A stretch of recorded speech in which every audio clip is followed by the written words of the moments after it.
Bonjour, je suis José Torres, cofondateur de Axeliance. Dans la vidéo précédente, nous avons présenté le choix du logiciel d'architecture d'entreprise Modelio comme support de notre offre du parcours digitalisé. Dans cette quatrième vidéo, nous allons présenter la première étape du parcours. Il s'agit de la vision et communication des données dans l'entreprise. Découvrons ensemble ce volet de notre offre, c'est parti. Ok, donc on est parti pour la présentation de la première étape du parcours, donc vision et communication. Nous allons nous appuyer sur le support qui a été ici donc préparé. Voilà, donc on a ici le parcours itératif. Et donc dans la première étape, tout en haut, on a la vision, communication et partage. C'est ce que nous allons voir aujourd'hui. Donc cercle vert, la contribution dans l'entreprise, et le cercle bleu, les livrables qui permettent de soutenir donc l'apport à l'entreprise. Et donc au milieu de ce diagramme, on a le modèle de données d'entreprise dit actionnable. On y reviendra un peu plus tard. Voilà, donc première étape, la vision, communication et partage. Donc pour pouvoir construire une vision, communiquer, partager, concevoir les données dans l'entreprise, on va s'appuyer sur un langage de représentation, un langage de représentation graphique qui permet en fait de poser les concepts métiers, qui regroupent eux-mêmes des données, et ces concepts vont être reliés entre eux par association et spécialisation. Rentrons dans le détail. Voilà, donc ce langage de représentation des données, c'est le langage UML. C'est un langage tout à fait standard dans l'état de l'art de la structuration des données, dans l'architecture fonctionnelle des données. Et donc on va parler d'artefacts UML. Donc les artefacts, c'est ce que l'on voit ici sur ce diagramme partie droite. Donc qu'est-ce qu'on retrouve par rapport au slide qu'on a vu juste avant? Donc on va retrouver les concepts, donc qui sont les boîtes. Donc là on a quatre boîtes, 4 concepts, des données à l'intérieur des boîtes, un type pour chaque donnée, donc le type est en suffixe de la donnée, et puis alors 2 types de flèches, flèche fermée et flèche ouverte. Donc la flèche ouverte, c'est une relation d'association qui porte aussi la cardinalité, donc sous forme de valeur numérique étoile, on y reviendra, et flèche fermée pour la relation de spécialisation. On va détailler tout cela après. Alors j'ouvre une petite parenthèse. La norme UML statique, c'est beaucoup plus d'artefacts que simplement ces 4 artefacts que nous venons de citer. On le verra un petit peu plus loin. L'UML qui est exploité, mise en œuvre dans notre parcours digitalisé, se veut actionnable, implémentable. Et pour couvrir les scénarios d'implémentation, toutes les configurations, en fait, on n'a pas besoin de plus d'artefacts. Voilà, donc ces simples artefacts permettent de couvrir toutes les configurations technologiques. On y reviendra. Donc ces artefacts UML portent très exactement l'expression du métier. Donc les concepts sont identifiés et nommés du monde réel, du métier. Les données sont également nommées du monde réel. Les relations et cardinalités font partie également du monde réel. Et la spécialisation, qui est un sujet un petit peu particulier, peut être l'expression d'un concept qui est déjà connu par le métier, ou alors elle peut être l'expression d'un concept à concevoir en collaboration avec le métier, de par des nouvelles ambitions, des nouvelles possibilités, de nouveaux outils, de nouveaux environnements numériques.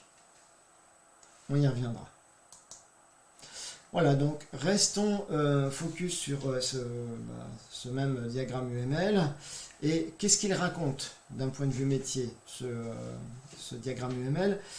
Il raconte que l'individu est une personne, donc là c'est de la spécialisation par rapport à ce qu'on a vu juste avant.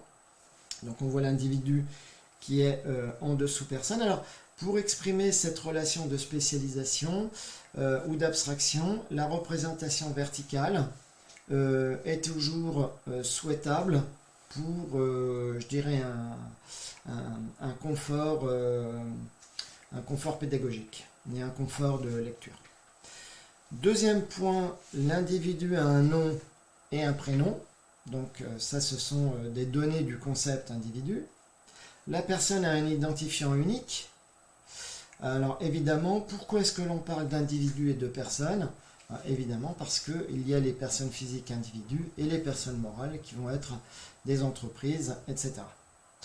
La personne a des références de communication. Donc là, c'est une relation d'association.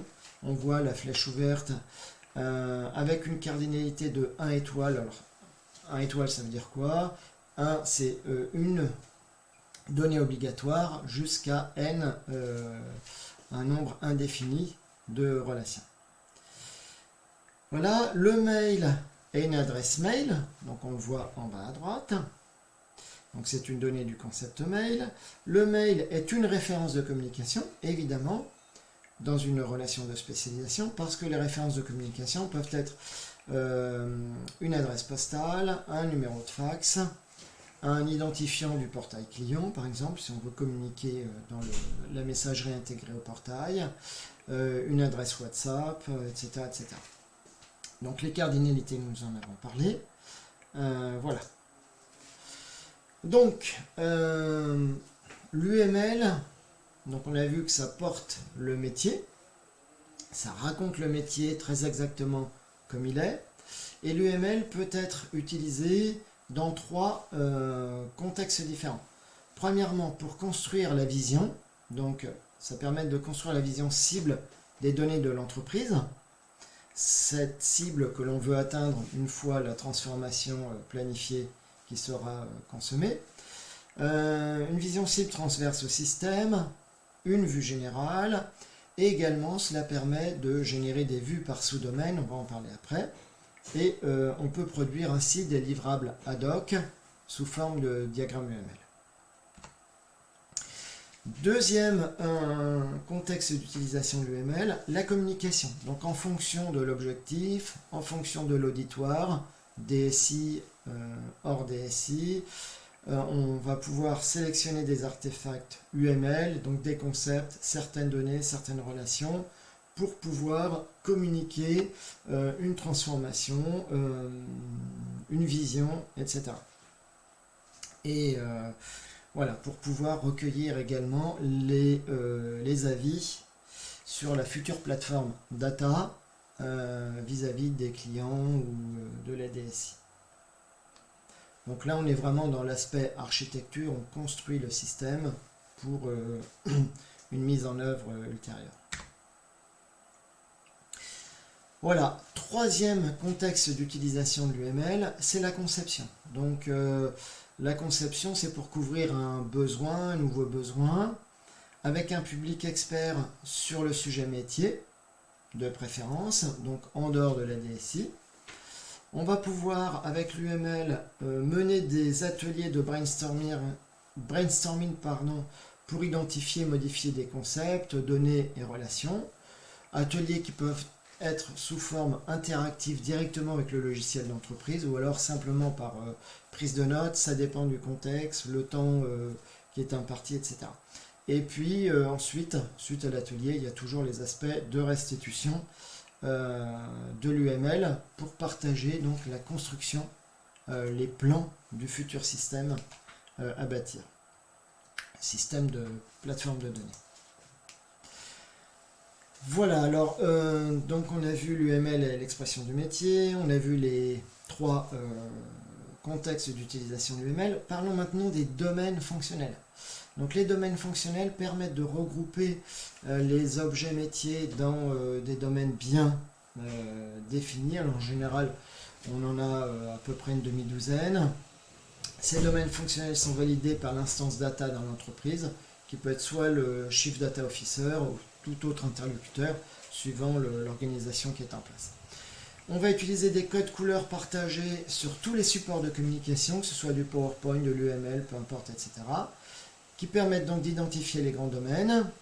Et donc à ce sujet, au sujet de la colorisation des artefacts UML, on a un support qui est fourni par Axeliance dans Modelio par un module spécifique.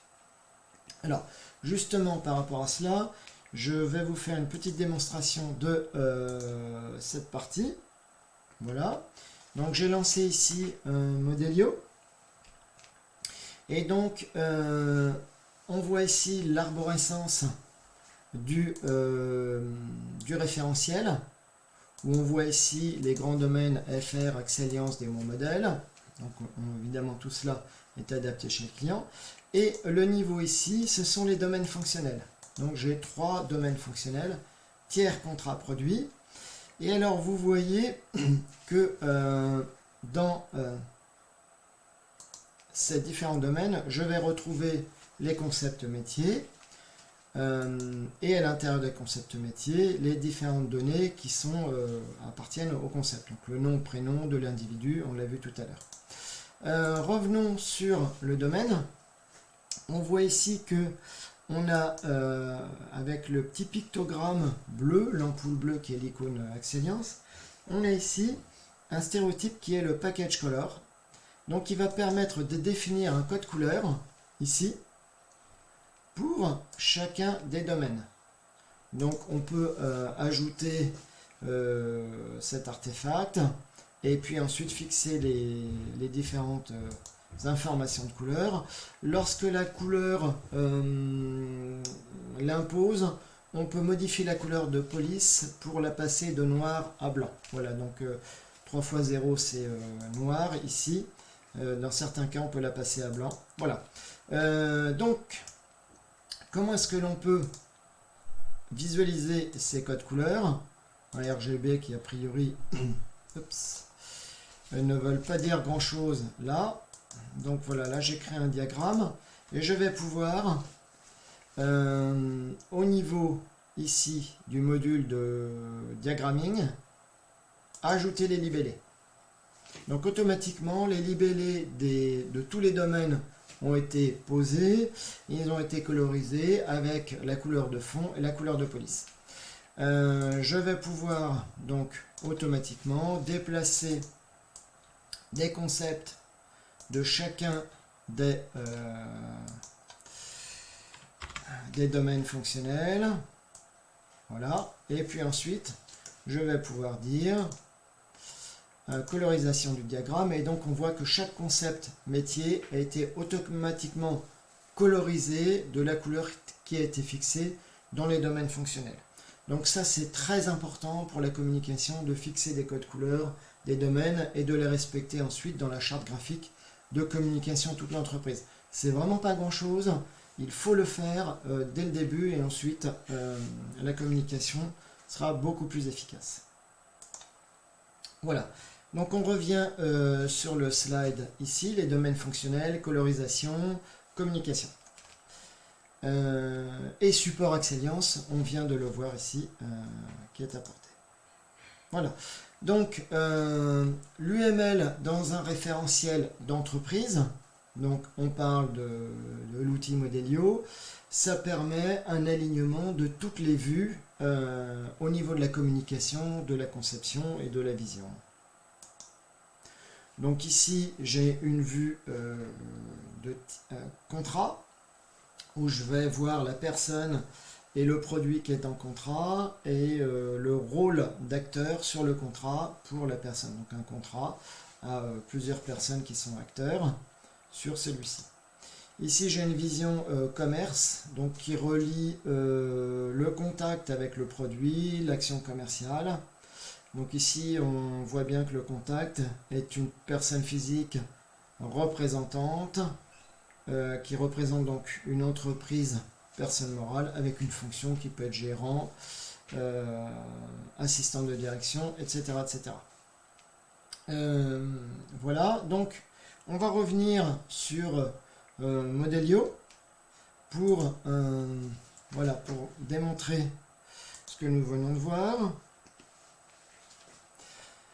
Donc on a ici un seul référentiel que l'on a vu donc tout à l'heure, c'est une arborescence de concepts, de données à l'intérieur, des relations, ici spécialisation, ici association, et après, donc on peut, donc j'ai l'individu ici, j'ai l'entreprise, je peux ici automatiquement poser mes différents artefacts, c'est pas ce que je voulais faire. Voilà, est une personne, voilà, là c'est mieux, l'individu. Donc avec, voilà, donc ici je vais le mettre. Voilà, donc avec la contrôle-entrée, je peux directement naviguer dans le référentiel. Voilà, je pose mes différentes choses, mes différents artefacts, et tout est aligné au sein du même référentiel. Et c'est pour ça que je peux, donc je vais fermer ici le référentiel, je vais ouvrir mes vues. C'est ainsi que je peux générer ma vue contrat et ma vue client 360 aussi, ma vue commerce, etc. Donc tout est aligné sur le même référentiel, ce qui assure que, en vérité, toute la communication que je vais faire sur les différentes parties du modèle d'entreprise fédérale vont tous être alignés. Voilà, donc revenons sur la présentation. Voilà. Autre point concernant l'UML, c'est concernant le parti pris chez Axeliance, c'est ce qu'on appelle le grand écart UML. Donc le grand écart UML, ça vise donc à réconcilier le métier, c'est ce qu'on a vu jusqu'à présent. L'UML est l'expression du métier avec les concepts données, relations, permet de communiquer, concevoir, construire la vision. Donc cette partie, on l'a vu. Et également, l'UML permet de réconcilier la DSI pour la mise en œuvre. Alors ça veut dire quoi? Donc il y a des vidéos qui vont rentrer dans le détail de ce point, mais il est possible de projeter, donc c'est l'objectif de notre offre, le modèle UML métier dans un modèle d'implémentation, donc dans différentes technologies. Et je vais vous montrer, je vais juste toucher du bout du doigt le sujet, mais nous y reviendrons plus en détail dans de futures vidéos. Donc je reviens ici dans Modelio, donc j'ai tous mes concepts métiers, donc sur la partie fonctionnelle métier, on est d'accord. Et voyez ici sur l'identification personne, je peux, ici avec un stéréotype particulier concernant le générateur Java ORM pour le SQL, indiquer que cette donnée va être une colonne à valeur unique avec une longueur de 16, c'est une clé primaire. Et donc ça c'est pour la partie SQL, et je peux également aussi spécifier la longueur pour de l'API, pour de la génération API, voilà. Donc tout cela, ça fait partie donc de la projection technologique, donc ce qu'on appelle le grand écart entre le métier et l'implémentation. Alors évidemment, tout cela fait partie de la chaîne digitalisée entre la conception et puis la génération intégrée. Alors cela permet de rationaliser les rôles. On a moins de rôles mis en œuvre dans l'organisation, ce qui tend à simplifier le dispositif, et cela requiert l'expertise et l'expérience Axeliance pour pouvoir mener de façon parallèle, de façon intégrée, dans une chaîne digitalisée, dans une chaîne de valeur digitalisée, la conception métier jusqu'à l'implémentation, sans rupture dans la chaîne de valeur. Voilà, donc c'est exactement ce sujet qui est le sujet de l'innovation Axeliance dans notre offre du parcours digitalisé. Nous insistons sur ce point. Donc c'est ce qu'on va appeler l'effet de levier UML, où habituellement en fait le langage UML est essentiellement utilisé de façon documentaire pour la mise en œuvre. Donc c'est de la documentation, c'est une forme de spécification générale et détaillée pour l'implémentation. Et donc Axeliance a basé son offre sur ce qu'on va appeler l'effet de levier. Alors attention, cet effet de levier donc, implique que toute modification UML va impacter les équipes d'intégration des plateformes de données, plateformes data. Donc ce qui veut dire que lorsque l'on va conduire un sprint, on va pouvoir tester, vérifier, valider avec l'équipe d'intégration avant, dans la conduite du sprint, évidemment. Et donc, c'est pour cela qu'on dit que le modèle de données est dit actionnable, parce que il va permettre donc de générer automatiquement, dans un parcours digital, des choses à forte valeur ajoutée. Donc, on revient sur ce point qu'on a vu sur le slide avant, rationaliser les rôles, simplifier le dispositif. Donc là où avant un dispositif de plusieurs intervenants dans une chaîne manuelle était requis pour la conception et l'implémentation, on a ici potentiellement une seule personne, l'architecte Axeliance, qui va pouvoir conduire ces deux activités de conception et de mise en œuvre du modèle, évidemment en collaboration avec les équipes internes chez le client, à la fois pour la présentation de cette offre, la présentation du parcours digital, et également tout ce qui est customisation propre à l'entreprise, de la génération. Et c'est pour cela, j'ouvre une petite parenthèse à cette étape de la vidéo. Axeliance met à disposition pour les projets un intégrateur de données qui va être capable de générer des scripts ad hoc pour le client. Exemple, chez un client bancaire, nous avons généré des colonnes supplémentaires dans les bases SQL pour leur propre suivi à eux. Donc on peut le faire, on peut rajouter des scripts ad hoc, donc tout cela fait partie du patrimoine qui est rétrocédé ensuite dans le projet. Voilà, donc tout est possible au niveau de l'intégration du parcours digitalisé et les équipes en place, les équipes data de mise en œuvre. Tout se passe très très bien, tout est customisable. Voilà. Donc revenons ici. Donc, concernant Modelio et le référentiel d'entreprise, parlons maintenant du travail collaboratif multi-architecte qui est supporté dans la version Modelio commerciale sous licence, donc par l'éditeur propriétaire du produit DocaPost. Donc on en avait parlé dans la vidéo précédente, et on réinsiste sur ce point ici. Voilà.